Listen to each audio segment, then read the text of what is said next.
সোমবার জোলাইবাড়ি ব্লকের পঞ্চায়েত সমিতি ৮ নং আসনের বিজেপি প্রার্থী তাপস দত্ত এবং জেলা পরিষদের ১৩ নং আসনের বিজেপি প্রার্থী শিল্পী নমর সমর্থনে ঠাকুরছড়া এলাকায় ভোট প্রচার করে বিজেপি জোলাইবাড়ি মণ্ডলের সভাপতি অজয় রিয়াং।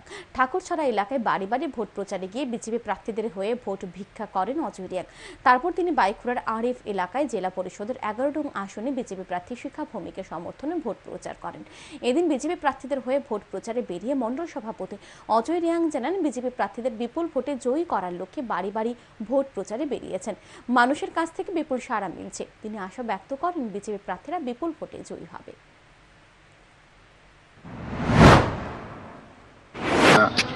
ভারতীয় জনতা পার্টির প্রার্থী তাপস দত্ত মহোদয়কে আমরা বিপুল ভোটে জয়ী করার লক্ষ্যে আমরা ঠাকুরছড়া এলাকায় আমাদের ৪৯ নং বুথে আমরা বাড়ি বাড়ি জনসম্পর্কে আমরা বের হয়েছি এবং যথেষ্ট ভালো সাড়া আমরা পেয়েছি এবং আগামী দিন আমরা ভালো একটা রেজাল্ট এই ঠাকুরছড়া গ্রাম পঞ্চায়েত থেকে আমরা পাবো এই আশাটুকু রাখছি।